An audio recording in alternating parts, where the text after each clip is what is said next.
So, when you hear VRChat, what comes to mind? Probably a video game, right? But that's not even close to the whole story. VRChat is less of a game and more of a sprawling virtual world that's entirely generated by its users. It's a place where everything, from the ground you're standing on to the avatar you're wearing, is built by the people who live there. Today, we're going deep inside this digital society to figure out how it actually works. And really, to get to the heart of what VRChat is all about, this quote from the community just says everything. It perfectly sets the stage for what we're about to dive into. This isn't just about cool tech or weird avatars. It's about real human connection that's happening in a place that just makes you question what real even means. All right, so here's the game plan for our deep dive. First, we're going to talk about what VRChat isn't. Then, we'll get into the technical nuts and bolts of this user-built universe. After that, we'll explore the psychology behind your digital self, uncover the unwritten rules of this society, and finally, see how it all comes together to forge real, meaningful connections. Okay, so first things first, we have to get this out of the way. VRChat is fundamentally different from pretty much any game you've ever played. There are no quests to complete, no levels to grind, and definitely no final boss. The whole point, the main objective, is simply to show up and interact with other people. Yeah, this really nails the difference. Think about it. Most games, they hand you a story, a quest. VRChat, it just gives you an empty stage. It's a total blank canvas where the users create their own purpose, their own stories, their own experiences, all from scratch. The game doesn't tell you what to do. The society that's grown inside of it does. So you might be wondering, how in the world do you build a shared reality for millions of people? I mean, what's holding it all together? Well, you need a really powerful and, more importantly, a stable foundation. Let's take a look at the technical bedrock that makes this whole user-built universe even possible. And the answer, the absolute key to everything, is this: user-generated content, UGC. Literally everything you see, touch, or interact with in VRChat is made by the users. They aren't just players here. They are the architects, the designers, kind of the gods of their own little corners of this universe, building everything from quiet, peaceful tea gardens to absolutely chaotic game shows. Okay, so how does this actually work? Well, creators are basically using a three-step pipeline with some pretty serious professional-grade tools. They build everything in a very specific version of the Unity game engine. That's to make sure everything stays stable.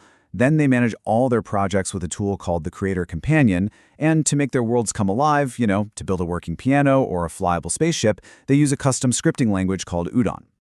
But this right here, this brings us to probably the single biggest technical challenge the platform faces, what's called the hardware gap.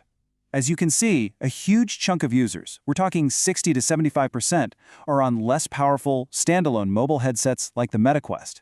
This creates this constant tension for creators. They have to find a way to balance their incredible artistic visions with the technical need to make sure the majority of people can actually run and experience their creations. All right, we've talked about the tech, the code that builds the worlds. Now, let's get a little more personal. We're going to shift from how the world is built to the psychology of actually living in it. This is where we get into the incredibly deep, fascinating connection between a user and their digital self, their avatar. And to understand this, you have to know about something called the Proteus effect. The basic idea is that your avatar isn't just a digital costume you put on. It actually actively changes how you behave.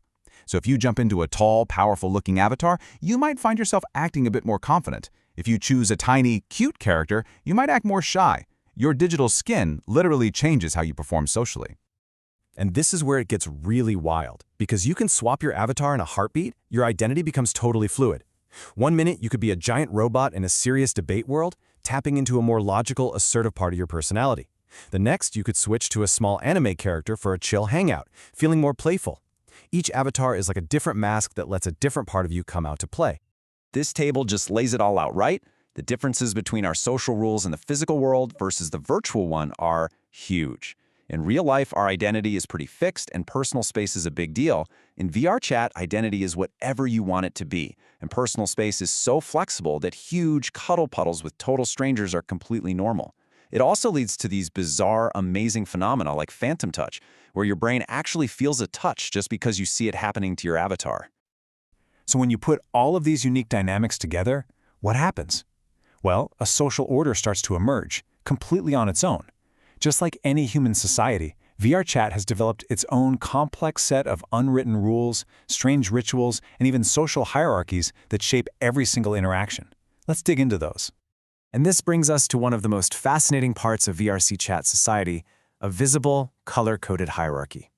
People call it the trust rank system, but really it works a lot like a digital caste system. The color of your name tag, from a gray visitor all the way up to a purple trusted user, massively influences how people see you and talk to you, often before you've even said a single word. Okay, so if you've ever popped into VRChat, you've seen this. It's one of the weirdest things for newcomers. You'll see whole groups of people just standing there for hours, staring into a virtual mirror. It looks so bizarre from the outside. So what is going on? Why do they do it? Well, it looks strange, but it's actually an incredibly clever adaptation. There are 4 really solid reasons for it. First, your VR headset has a pretty narrow field of view. The mirror lets you see the whole room behind you. Second, seeing your reflection constantly reinforces the feeling that you are your avatar. Third, it works like a digital campfire, a natural place for groups to gather around. And finally, it lets you check your own avatar's expressions to make sure you're emoting the way you want to. All right, so we've looked at the technical nuts and bolts, and we've uncovered the unwritten social rules. Now, for our last section, let's see how this all comes together to create a real, vibrant culture, a functioning economy, and genuine human communities. And you can't have a society without an economy, right? Well, VRChat has a seriously thriving one. There's a whole professional class of 3D artists who design and sell custom avatars, clothes, and accessories on online marketplaces like Booth and Gumroad. These creators are basically the fashion designers of the virtual world, and they shape the visual identity of the entire platform. And all this freedom, this creativity, it's led to some of the most amazing and diverse subcultures you can imagine. You've got packed nightclubs with live DJs and light shows synced to the music. You have incredible communities of dancers who use full-body tracking to perform. There are essential hubs for deaf and hard-of-hearing users to communicate using sign language. And there are even sleep worlds, these quiet, comforting spaces where people go to sleep in VR just to feel the presence of others around them and not feel so alone.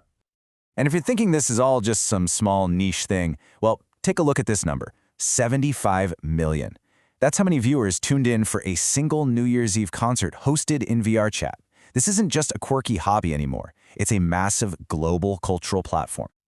So we kind of end up right back where we started. VRChat is a society. It's built on lines of code, it's inhabited by digital avatars, it's governed by its own unspoken rules. But at the end of the day, it's all powered by simple human connection. And it really forces you to ask a pretty profound question.